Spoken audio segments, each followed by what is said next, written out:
அன்பான இனிய உறவுகளே வணக்கங்க. இங்கே ரோஹிணிக்கு செம்ம சந்தோஷம். கல்யாணம் நின்று போயிடுச்சுன்னு அடி கண்ணீரை தொடச்சி தூர் வாரிட்டு இதுக்கு தானே ஆசைப்பட்டோம் அப்படின்னு ரொம்ப சந்தோஷம். இதை இப்படியே சும்மா விடக்கூடாது அப்படின்னு சொல்லிட்டு இதுங்களே ஏற்கனவே புகஞ்சு போய் கிடக்கு. இதில் ஊதி விட வருதுங்க. வீட்டுக்கு வந்து நிற்கிது. பார்த்தோன்னே செம்ம காண்டாகிறாங்க. ஏய் அங்கேயே நில்லுடி அப்படின்னு சொல்ல, இன்னும் எத்தனை வாட்டிக்கு தேன் ஆட்டி ஏங்க போகிறீங்க அப்படின்னு சொல்ல, அண்ணாமலையெல்லாம் ஒன்றுமே பேச முடியல. முத்து மீனா வராங்க. இப்போ எதுக்கு இங்கே வந்த? ஏன் ஒரு வீட்டில் நல்லது கெட்டது நடந்தால் வருவோம் தானே. இப்போ உங்கள் வீட்டில் துக்கம் நடந்த வீடு இல்லையா, அதுக்கு தான் நான் விசாரிச்சுட்டு போனான்னு வந்தேன் மீனா. என்ன மீனா, என்னை பகைச்சிக்கிட்டு நீ நல்லா வாழ்ந்துருவேன்னு நினச்சியா? ஏய் மீனா பற்றி ஏதாவது பேசுனேன் அப்படின்னு சொல்லிட்டு முத்து வர, சும்மா அடங்கு முத்து, இப்போ என் மேலே ஏதாவது கையை வச்சிங்க கோர்ட்டுக்கு போவேன். கோர்ட்டோட புள்ளனா தத்து புள்ள அப்படி சொல்ல, நான் சொல்கிறேன் ஃப்ரெண்ட்ஸ், இந்த பிள்ளை கோர்ட்டோட தத்து பிள்ளை இல்லைங்க, டைரக்டரோட தத்து பிள்ளையா இல்லை தத்து தான் அப்படிங்கிறத நீங்கள் தான் கமெண்ட்ஸில் சொல்லணும் ஃப்ரெண்ட்ஸ். கூடவே உங்கள் பொண்ணான கையில் ஒரு லைக்கை போட்டு சப்ஸ்கிரைப் பண்ணி நம்ம சேனலுக்கு ஒரு ஆதரவு கொடுங்க. அன்பு இனிய உறவுகளே, இப்போ ஸ்ருதியும் ரவியும் வராங்க. வந்துட்டு என்ன ஏன் ரோஹிணி இப்படி பண்ணுறீங்க? மனோஜ் வாழ்க்கை நல்லா இருக்கக்கூடாதுன்னு நினச்சிட்டிங்களா? நல்லா இருக்கணும்னு தான் நான் நினைக்கிறேன் ஸ்ருதி. அவர் கூட எந்த பொண்ணும் நல்லா இருக்க முடியாது. அவன் மனசை புரிஞ்சு அவனோட இன்னசென்ட்டு எல்லாத்தையும் புரிஞ்சு வாழ போகிறது நான் தான். நான் ஒருத்தி மட்டும்தான் அவனுக்கு பொருத்தமானவன். அந்த கூமுட்டையோட வாழ போகிறது நானாக தான் கரெக்டாக இருக்கும். என்ன ரொம்ப பேசுறியா அப்படின்னு விஜயா வந்து கத்திக்கிட்டு வராங்க. மனோஜ் ஒன்றுமே சொல்ல முடியலைங்க. ஏன்னா அந்த ஹரிணி சொல்லிட்டு போச்சு இல்லையா, உங்களை வந்து சரியாக ஹேண்டில் பண்ணுறது அந்த ரோஹிணி மட்டும்தான். அவளை மிஸ் பண்ணிடாதீங்க, அதை ஏற்ற நினச்சிட்டு இருக்காரு. இப்போ பார்த்தா போச்சுடி வைர மோதிரம் மாட்டி நிச்சயம் பண்ண முடியும், எல்லாம் பண்ணுமே கெடுத்துட்டேடி. ஏண்டி உன்னால தான் ஒன்று கொண்டாந்து இந்த வீட்டுக்கு கொட்ட முடியல, ஆனால் அவள் கோடீஸ்வரடி, அதை கெடுத்துட்டியேடி. ஐயோ ஆண்டி, ஏன் ஆண்டி இப்படி புலம்புறீங்க? கோடி ரூபாய்க்கு மேலே நான் வருமானம் கொடுப்பேன் உங்கள் பிள்ளையோட நான் இருந்தா. என்னோட டேலண்டே உங்களுக்கு புரியலை ஆண்டி. ஆமாம்மா, நீ பெரிய ஆள் தான், எனக்கு தெரியாதா என்ன? நீ கூட்டு சேர்றவ கொலக்காரங்களோட எல்லாத்தோடையும் கூட்டு சேர்ந்து வச்சிருப்ப, உன்னை பற்றி தெரியாதா என்ன அப்படி சொல்ல. ஐயோ ஆண்டி, நான் அதெல்லாம் மனோஜை தக்க வச்சுக்கிறக்கா எல்லாரும் பிளாக்மெயில் பண்ணாங்க, அதனால நான் கெட்டவளா ஆனேன். மற்றபடி நான் உண்மையிலே அடிப்படையில் கெட்டவ இல்லை ஆண்டி அப்படிங்கிறாங்க. உடனே ஸ்ருதி வருது. அடிப்படையிலே கெட்டவ இல்லாதான் இந்த மாதிரி பண்ணுவாங்களா?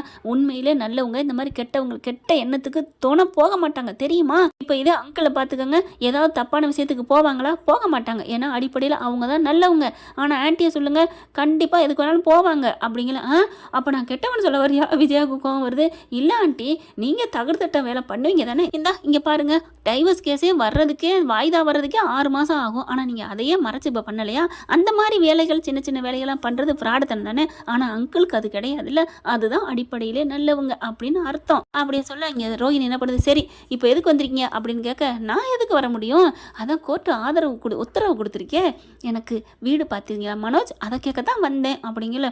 வீடெல்லாம் பார்ப்போம் அப்படின்னு திரும்ப, இப்படிலாம் சொல்லக்கூடாது, எனக்கு வீடு பார்க்கணும், அப்புறம் மளிகை ஜாமான் வாங்கணும், எனக்கு ட்ரெஸ் எல்லாம் எதுவுமே இல்லை, ட்ரெஸ்ஸு வேணும், அப்புறம் வாடகை கொடுக்கணும்ல, அட்வான்ஸ் கொடுக்கணும், எல்லாத்துக்கும் ரெடியாச்சா அப்படின்னு கேட்டுட்டு போக வந்தேன் மனோஜ். மாதம் 25,000 கொடுத்தாகணும் 6 மாதத்துக்கு, என்ன நினச்சிட்டு இருக்கீங்க அப்படிங்கல. அம்மா என்னம்மா சும்மா இருடா அப்படின்னு சொல்லிட்டு, ஏய் கொடுக்க முடியாது போடி அப்படின்னு சொல்ல, என்னது கொடுக்க முடியாதா? அப்போ நான் போயிட்டு கிளைம் பண்ணுடி, அப்போ கோர்ட்டில் மறுபடியும் வந்து நிற்கிறோண்டி, நாங்கள் ஏதாவது பண்ணுறோண்டி அப்படின்னு சொல்ல, என்ன பண்ணுறாங்க முத்து என்ன பண்ணுறாரு, இரு அப்பா இங்கே பாருங்க அம்மா, சும்மா இரு, இங்கே பாரு ரோஹிணி, உனக்கு என்ன வேணும்? எனக்கு வீடு பார்க்குறோம் போதுமா?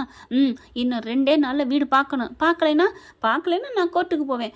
இங்கே பார் 2 நாள் உனக்கு வீடு வரும் போதுமா அப்படிங்கிறாங்க. நம்புகிறேன் அப்படிங்கிறாங்களா. அதுக்கப்புறம் எனக்கு துணிமணி பொருள் அதெல்லாம் வாங்கணும், அதனால் முன்னாடியே 25,000 எனக்கு கொடுத்துட்டா நல்லதாச்சு அப்படின்னு சொல்ல, இப்போ உடனேலாம் தர முடியாது, உங்ககிட்ட இல்லாத பணமா? ஏன் ஸ்ருதி, உங்ககிட்டலாம் இல்லையா? நீங்களாம் லட்சத்தில் பொருள்றவங்க, 25,000 கொடுக்க வேண்டியதானே. உனக்கு நான் ஏன் கொடுக்கணும்? நீ யார்? என் புருஷனுக்கு இதா நான் உனக்கு கொடுக்குறதுக்கு? ஏய் மரியாதையை பேசு அப்படின்னு ரோஹிணி சொல்ல, உடனே ஒரு ரோசம் வருதே, அப்படி தானே எங்களுக்கு இருக்கும் அப்படின்னு சொல்லிட்டு கத்துறாங்க. மனோஜ் அண்ணாமலை பார்க்குறாரு. ஐயோ எனக்கு தலை சுற்றுது விடுங்களேன் அப்படின்னு சொல்லி கத்துறாரு. என்ன அங்கிள், நான் நியாயத்தை தான் அங்கிள் கேட்டு வந்தேன். இவங்க இப்போ 25,000 பணத்தை கொடுத்து வீடை ஒத்தியோ ஒரு வாடகைக்கோ பிடிச்சி எல்லாத்தையும் மெயின்டெனன்ஸ் பூரா இவர் பண்ணியிருந்தானே, நான் ஏன் அங்கிள் இங்கே வரப்போகிறேன்? இன்னும் 2 நாளில் அவர் எனக்கு வீடு பார்க்கலன்னா பெட்டி படிக்க எடுத்துகிட்டு என் பிள்ளையோட நான் இங்கே வந்துடுவேன். எப்படி? என் பிள்ளையோடு இங்கே வந்துடுவேன். வீடு நீங்கள் பார்க்கலன்னு என் ரூமில் நான் இருப்பேன், அவ்வளோதான் அப்படின்னு சொல்ல, ஐயோ அப்படின்னு மனோஜ் பார்க்குறாங்க. அம்மா என்னம்மா, ஏய் இங்கே பாரு, உனக்கு தேவை வீடு தானடி, வீடு வரும் போடி அப்படின்னு சொல்கிறாங்க. இருந்தாலும் எனக்கு சந்தோஷம்தான், ஆனால் அந்த ஹரிணி பொண்ணு ரொம்ப நல்ல பொண்ணு தானே அப்படின்னு சொல்ல, ஆமாம் உண்மையிலே அவங்க நல்லவங்க தான், அவங்களுக்குலாம் நீங்கள் கால் தூசி பெற மாட்டீங்க, அதனால தான் நீங்கள் அழுததை நம்பிட்டு போயிட்டாங்க. அப்படின்னு மீனா சொல்ல நம்புறாங்களா? அந்த அளவுக்கு பர்ஃபார்மன்ஸ் எப்படி பண்ணுறேன்ல. ஆனால் நான் சொன்னதெல்லாம் உண்மை மீனா, உனக்கு தெரியாதா? என் மனோஜ்னா எனக்கு உசுரு, என் மனோஜ் தான் எனக்கு எல்லாம் அப்படின்னு சொல்ல மனோஜ் அப்படி பார்க்குறாரு. என்ன மனோஜ் உனக்கு புரியலையா? நம்ம எப்படிலாம் வாழ்ந்தோம் தெரியுமா தெரியாதா?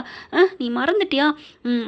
நீ போ அப்படின்னு டக்குன்னு மனசு இலகுது மனோஜுக்கு. இருந்தாலும் தள்ளி விட்டுறாரு. பாத்தியா உன் மனசுக்குள்ளே நம்ம எல்லாம் வந்தேன், ஆனால் உங்கள் அம்மா நினப்பு வந்து என்னை தள்ளி விட்டுட்டேன். அதான் மனோஜ் உண்மை. தயவு செஞ்சு உங்கள் எல்லாரையும் கெஞ்சி கேட்குறேன். நான் ஒன்றும் உங்ககிட்ட கேட்கல. எனக்கு கூட்டு குடும்பமாக வாழணும், மனோஜ் கூட வாழணும், அவ்வளோதான். மற்றபடி வேறு எதுவுமே தேவையில்லை. மனோஜை நான் நல்லா முன்னுக்கு வந்து காமிப்பேன், நான் அன்பாக இருப்பேன், என்னை புரிஞ்சுக்கங்க, நான் கெட்டவெல்லாம் இல்லை ப்ளீஸ் அப்படின்னு சொல்லிட்டு அப்படியே மண்டி போட்டு அழுகுறாங்க. அப்படியே கையெடுத்து நன்றி அதாவது கும்பிட்டு சொல்கிறாங்க, என்னை மன்னிச்சிருங்க, நான் எந்த தப்பு பண்ணியிருந்தாலும் மன்னிச்சிருங்க.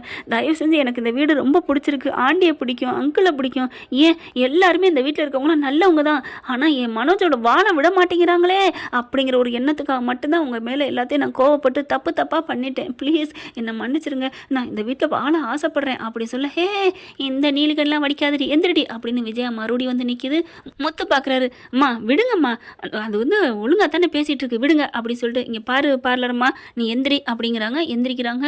முத்து ப்ளீஸ் முத்து, எங்கள் அம்மா ஓயாமல் சொல்லுவாங்க முத்துவும் மீனாவும் நல்லவங்க, அவங்கக்கிட்ட மனசார மன்னிப்பு கேளுன்னு.